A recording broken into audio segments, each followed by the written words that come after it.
Hello. I am Joseph Flores Witchcraft. At nandito ulit ako sa harap ninyo, kung saan bibigyan buhay ko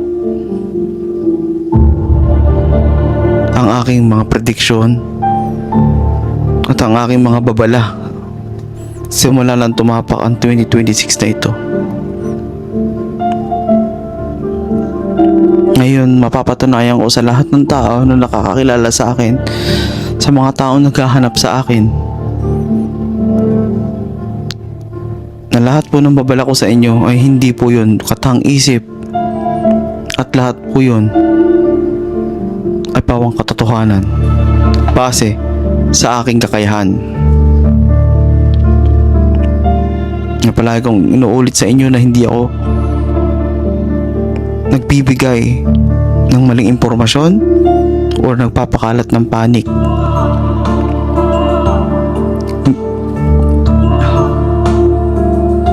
All I did was to do the right thing,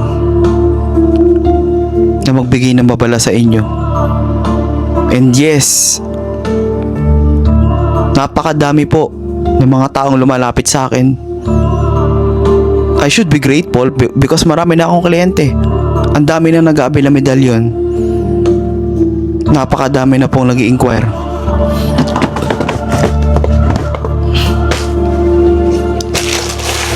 Ito na lang po natitira sa mga medalyon ko. Kakaunti na lang po.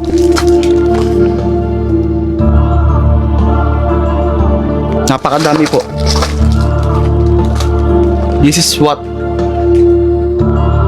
all I have left. I should be grateful kasi maraming nag-i-inquire, maraming puro mga sure buyer. Dapat masaya ako. I should be grateful. But for the right reason eh.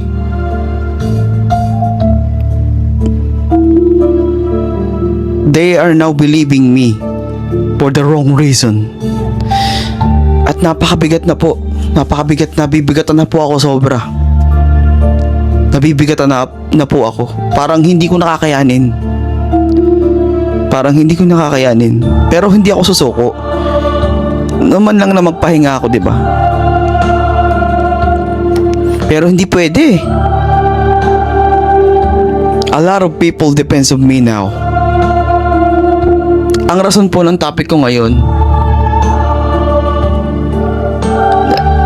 bumibili at nag-avail sila ng medalyon dahil sa takot. For prevention. May mga nag-chat sa akin, Sir Jesse, dati ako nagko-comment ng hindi maganda sa'yo sa mga post mo na puro pananakot kuno. Pero ngayon, mag-avail na ako ng medalyon mo. Ngayon, magiging kliyente mo na ako dahil nagkakatotoo yung mga sinasabi mo, natatakot na kami. Napakarami pong tao ang mamamatay. Ngayon, issue DOH. Takot sa bakuna. It's not my position. I'm not a professional. Diba? Para sabihin na hindi safe yan. Safe yan. What I do is caution. Kasi iba naman ako eh. I'm a faith healer. And now people asking me sa professional perspective, but I was able to answer them. Kaya ako may pagsabayan sa mga professional. Pero on open-minded lang na issue. Based on open-minded. Siyempre, kung pagbabasehan natin ang lisensyadong professionalism laban sa isang ordinaryong albularyo lang kagaya ko na faith healer, talo tayo, di ba? But the thing is, I am not an enemy to defeat. And I never lose when it comes to my power and when it comes to my warning, guys. Yan ang totoo. Dahil lahat po ng binalaan ko, lahat ng sinabi ko nagkatotoo. Ngayon, sasabi sa akin na isa sa mga naka-pressure ko, Sir, they're asking me, nag-aabil sila ng medalyon para, Sir Jesse, nagpabakuna kami noon last year. Hindi ko na kung anong yun. Basta nagpabakuna sila. Dalawa. siya ang nakapag-avail ng medalyon, siya ang nakaligtas. Ngayon, yung hindi nakapag-avail ng medalyon, nakasama niya nagpapakuna, ay naman din niya sabihin kung ano, pero nagpapakuna, yun nga, araw ng pandemic yun ha. Siya ang nakaligtas. At ngayon ay yung nagpapakuna na yun ay ang daming dinanas na kung ano nung sakit bago siya nawala. And guys, now these people is coming into my life. Nag-avail sila ng medalyon ko para sa insurance ng buhay nila. Guys,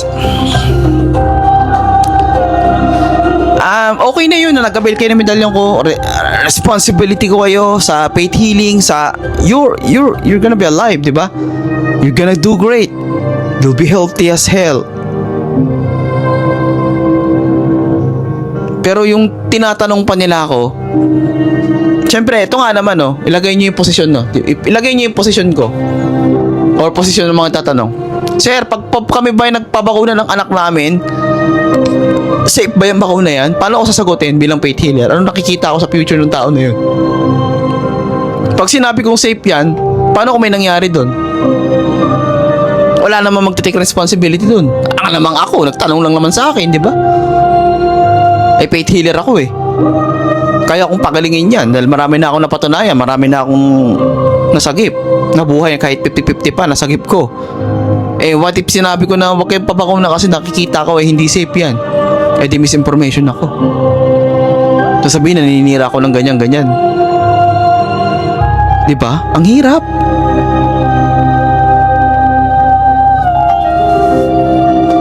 But the thing is, wala naman akong binigyong kliyente ko. Wala naman akong hinayaan na sumakabilang buhay or mamatay na lang dahil lang sa kung anong sakit. Ginawa ko yung best ko para iligtas sila. Some of them gusto na lang ng mercy killing.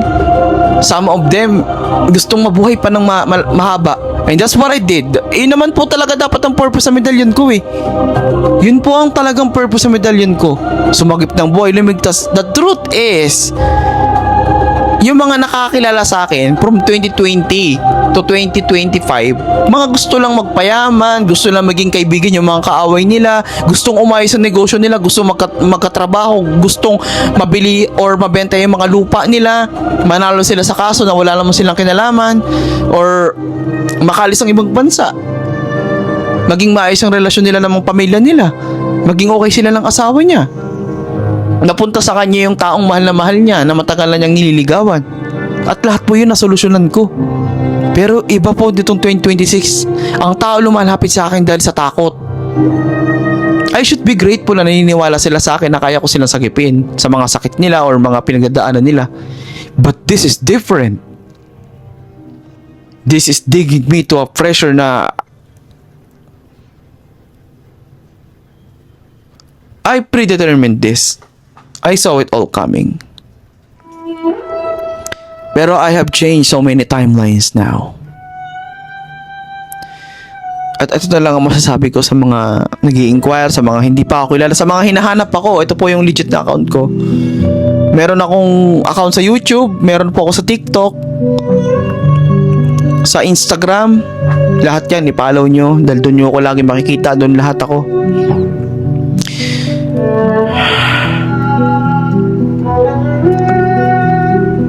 I'm not the one to ask for help.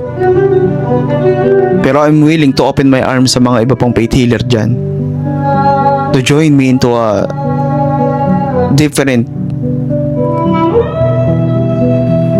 view ng ritual to make this thing a little bit easier on my part. Because sa totoo lang, it's really taking a toll with me.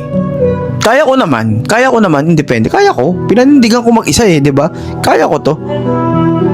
Pero yun nga, ang laki talaga din ng pasasalamat ko sa mga kliyente ko, sa mga medallion owners ko. Sobrang salamat sa inyong lahat sa paniniwala ninyo, sa tinutulungan nyo ako na makilala. Salamat sa inyo. We can save a lot of lives. And we are doing it. Yes. Yes, we are saving so many lives and we are doing it the right way. You are doing it the right way.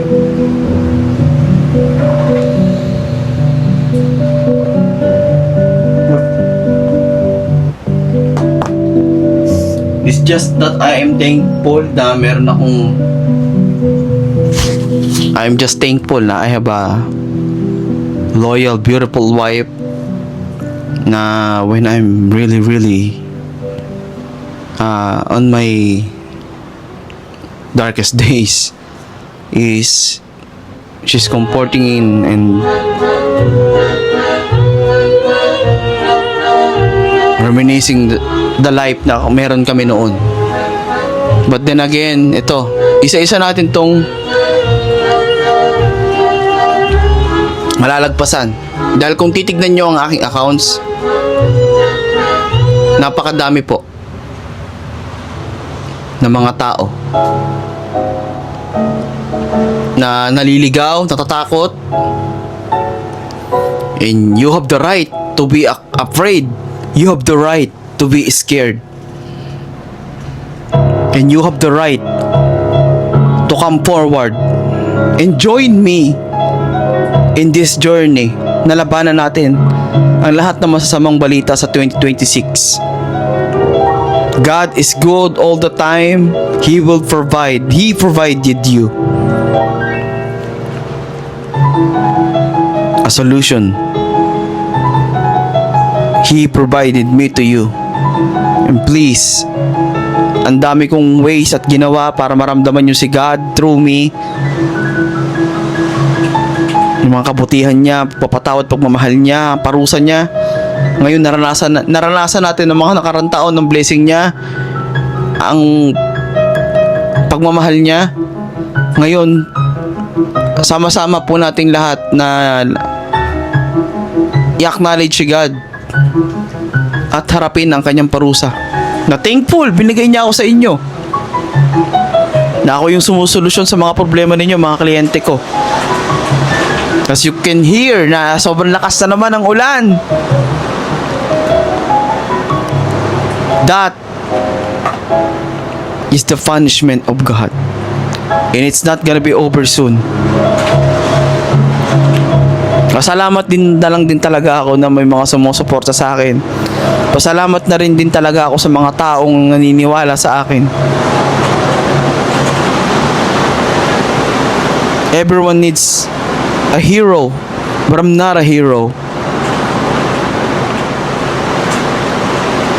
But I am a protector. I will protect every and each one of you with my wisdom, with my power through God. So sana po lahat po tayo ay tulungan nyo ako. Tulungan nyo ako, guys. I need your help. I really do need your help na rin. My body is fading. My mind is fading. Sometimes it's eating me alive. Pero nakakope ko, nalalabanan ko.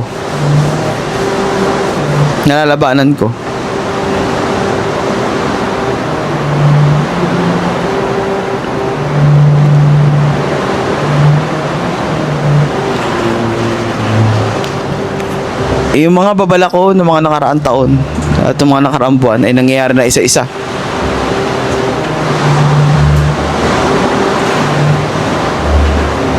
So, I'm just gonna be here. At please po, sa lahat po na nakakakilala sa akin, kailangan ko ng tulong nyo. Kailangan maraming tao ang makapanood at makakita nito. Huwag kayong lumapit sa akin dahil takot kayo. Lumapit kayo sa akin dahil may nakikita kayong pag-asa. Yun ang tignan ninyo. Because I am not here to take your soul. I am not here to take you away from God. I am here to give you the presence of God. Yun po yung gusto kong gawin. At yun po matagal ko lang ginagawa. And I want a lot of people to know this.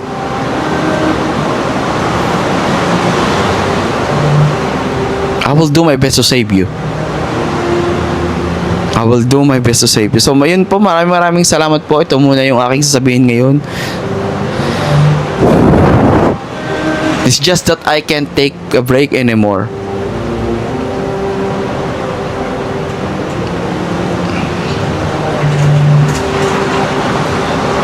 So, yun po. Muli ako po si Jesse Flores Witchcraft. At nagpapasalamat po ako sa lahat ng mga nanonood, sumusuporta at nakakakilala sa akin kahit paano. Ayun po. Fake smile, right? Sometimes I can't even smile anymore. Dahil sobrang bigat na bibigatan ako. Kailangan ko ng paniniwala nyo pa. Laksan nyo pa. Ingayan nyo pa.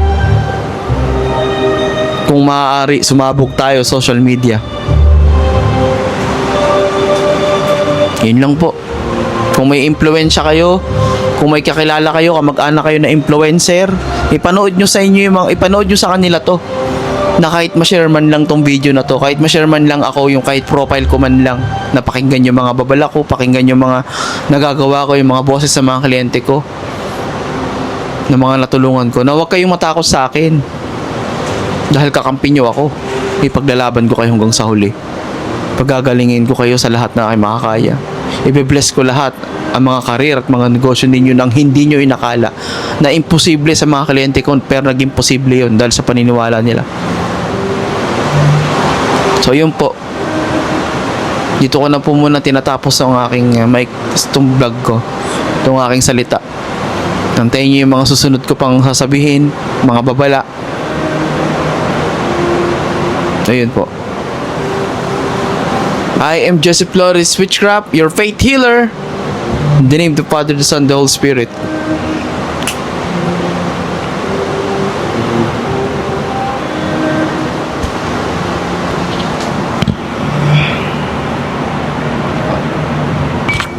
Dasalan ko na nga lang din kayo. Sana yung mga nakapanood nito ng huli, napanood nyo to. So yung mga hindi ko pa kliyente dyan, hindi ko pa mga kilala, yan, dinadasalan ko kayo na magkaroon kayo ng blessing para maging kliyente ko kayo o umayos ang buhay ninyo. Sa mga nakapanood nito hanggang sa huli, bibindisyonan ko kasi kayo, dadasalan ko kayo gamit ng aking vape na insenso.